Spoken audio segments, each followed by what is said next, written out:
we were just talking in the unrecorded part of tonight's group about some of the kind of paradigm shifting outlooks you can have when it comes to applying this deep, I guess you could say, spiritual or new thought LOA relationship advice.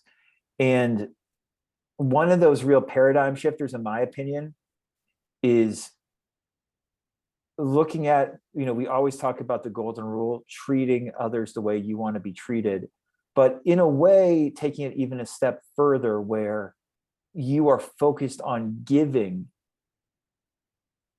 giving love, giving support, giving empathy. You're so focused on that you feel good doing that. And that is kind of, you could say, getting love in return just by doing that, feeling good doing that, genuinely providing value. I was saying, Joel Goldsmith, who's one of my favorite teachers, who speaks a lot about supply. He often talks about supply. Obviously we think about supply in terms of money, right? Having enough money to live, but also supply in terms of health. But another, rather obvious aspect of supply is relationships. And so I thought I would just read this portion about him talking about giving, because this applies to relationships as well as to money and health. Knowing the truth of the infinite and omnipresent nature of supply will set your patient free from the belief of lack and limitation. And as he begins to release the forms of supply and develops an attitude of giving rather than of getting, the supply will begin to flow. There is no limit to what a spiritual student can begin to give away. This giving away has no relationship to amounts, to the number of dollars or of anything else. Giving has to do with the degree of givingness. It is the acknowledgement that supply is giving out, not gathering in. I'll read a little bit more, but I just want to say, again, you might be like, well, Goldsmith's talking about money here. He's not. He's talking about all of life's qualities. Marvin was making that great point when we were talking about avoidance last week, about how many freaking selfish people there are in the SP community. A lot of people get into this SP stuff, really, if they're being honest with themselves, because they're selfish. They want a partner. It's about me, me, me, me, me. While, if you read Joseph Murphy, if you read Florence Scovel Shinn, if you read Neville, if you read someone like Goldsmith, they're all talking about the golden rule and how inevitably what you give to others is what will come back to you, right? So all of these people struggling with their SPs are not giving, they are not truly giving love to others, to their partners in the way they think, nor are they truly giving love to themselves a lot of the time, right? Because you do have situations where, a lot of people, frankly, like people in our group, the kind of people that Marvin and I work with, who are very good people, and they are giving love to their SP, but they're not giving love to themselves, right? That like they're in a situation that's essentially narcissistic or abusive, where the partner is not fair to them. So it's this aspect of not thinking about what am I going to get, me, but how can I give that out, right? Because it sounds weird, but you even have to give out or like let out love to yourself. Because honestly, if we're looking at ourselves, we beat ourselves up all the time over our traits, some of our quote unquote flaws. How can we start giving ourselves more love? And in turn, give other people more love? Recognize, oh, I'm not perfect. Why should I expect my partner to be quote unquote perfect? Right? It's a very different mentality. So Goldsmith continues, he says here, giving need not necessarily begin with the giving of anything, material, money, or things.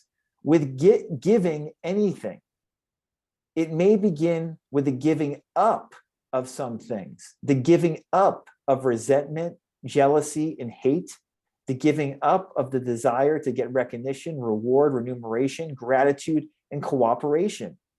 Simultaneously with this giving up will come the giving of patience, cooperation, love, and forgiveness. Give in the realization that it is not what you get that is your supply. It is what you give. So that's wicked far out. Again, you know, what we were saying before we started the recording, this is some of the most radical articulation of these law of attraction principles I've heard. Goldsmith is literally saying that your supply is what you give, not what you get. So, I mean, this is stuff, it's not like, oh, I get it now, I'm gonna that's it. This is something that takes years to integrate, in my experience, for myself and just, you know, people I've worked with for a while. Like this is the big boy, big girl stuff. But we can begin practicing it right away, this givingness, and we can ask ourselves, am I coming more from a position of giving or taking? Because if you give a lot, you inevitably will get a return, especially socially. When you're giving out love, I mean, it's just, you know, Marvin, we speak to some people and they're so clearly like, I feel lonely. You know, I don't feel wanted. And it's like, well, then go out and give more love, give more support to others, and you won't feel lonely anymore, but they won't do it. Right. And that's an extreme example. People in our group, it's not like that, but we still all, you know, we don't give perhaps as much as we could. And giving, according to Goldsmith, is the solution to a lot of our sins, you know, sins in the way that Neville looked at it, missing the mark. If we're missing the mark, there's a good chance we're not giving enough. So thus concludes my Tim talk. But I thought that was a really interesting passage. Yeah, I think that was well said. I think to your point, and you always hear people, giving is, when you give, that basically means, in my opinion, you have an unlimited supply in a sense. And that's kind of what that bestows upon your subconscious is. And it's the same thing. I talked about this in one of my old videos. When you go spending, when you go buy things that you maybe think, oh, I can't afford this, and you buy it anyway, you're still bestowing, that's still giving in a sense. You're giving it to your subconscious, but you're still depositing in your subconscious that I have unlimited supply. So, and I talked about that in my past videos, how, you know, one time I went and I had to get a tire, and I didn't want to spend the extra money on getting a new tire for whatever it was, $200. I could go to one of the Mexicans or wherever and get a used tire for $40. And I said to myself, you know what? I'm just gonna buy this tire right now for $200. And, you know, within a matter of less than a week or whatever the case might have been, you know, I had somebody sign up to work with me, and you know, the tire paid for itself. You know what I mean? I got way more than what I paid for the tire. So the giving is one of those things where I do, like Neville says, people miss the mark with giving, for sure.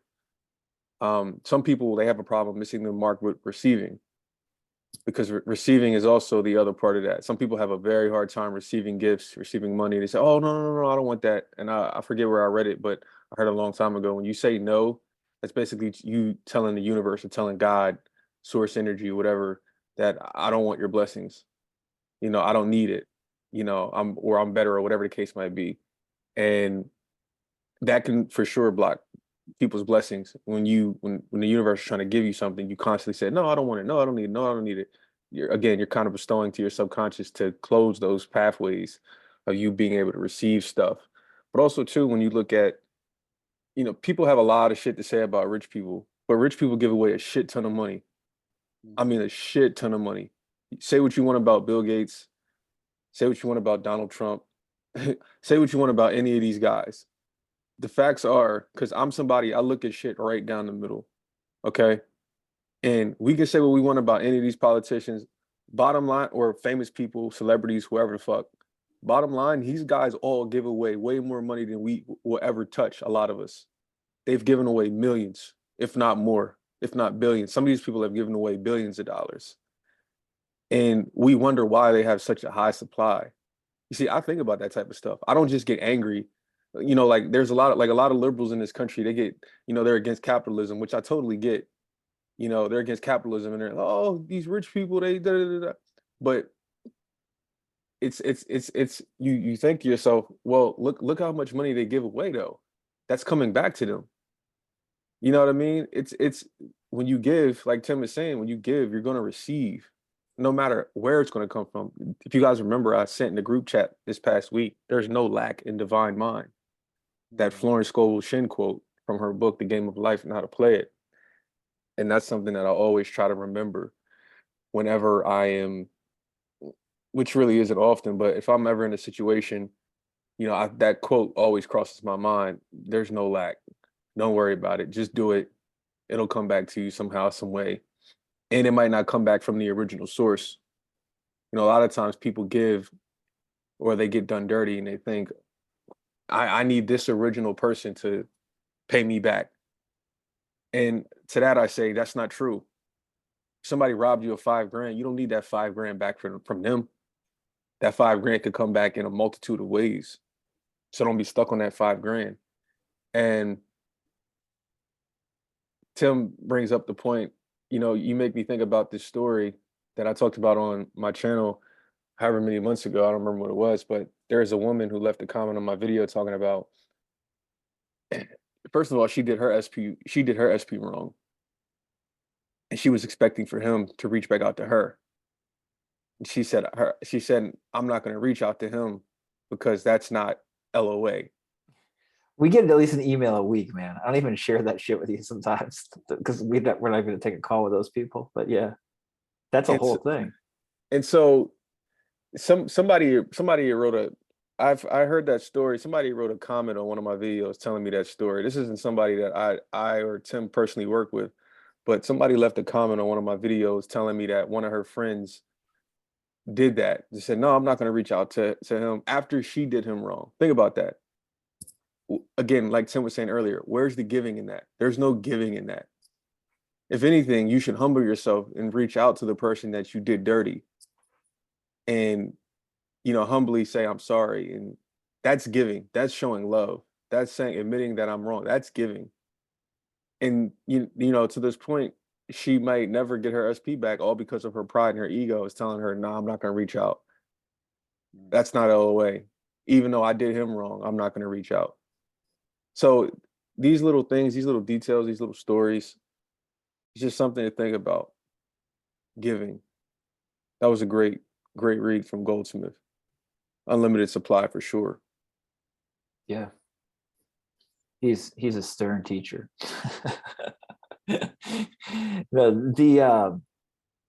It's so important. Like people really look at LOA like that, like selfishly, like, oh no, I got an email today, Marv. Again, I didn't even forward it to you because it wasn't even worth forwarding to you.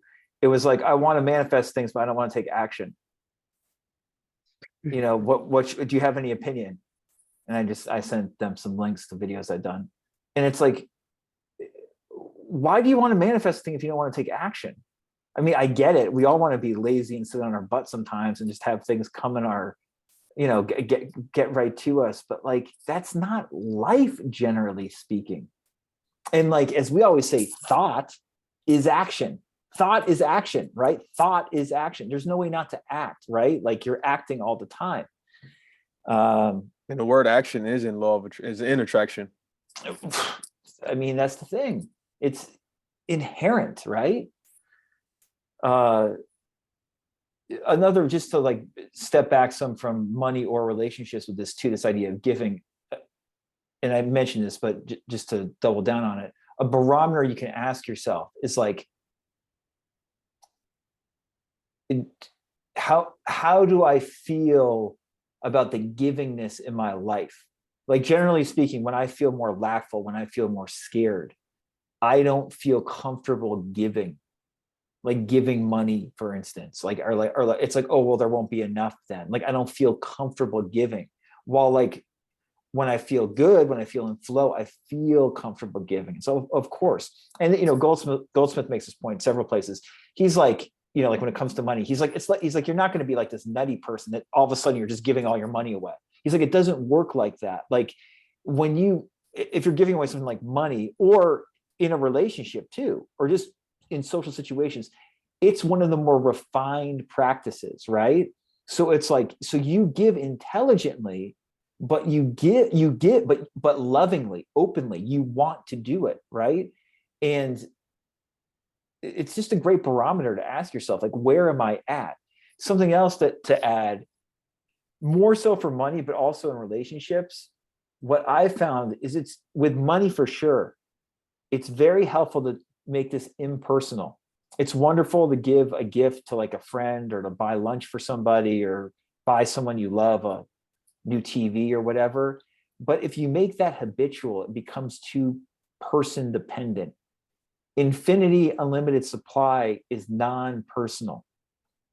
That's why I like leaving money on the street. I don't know what, it might just blow away and go in the gutter. You don't know. Like, or someone might, or a kid might find it, or someone who doesn't have a lot of money might find $20 and like that will make their month. Just go, oh my God, you know, like, but it's impersonal.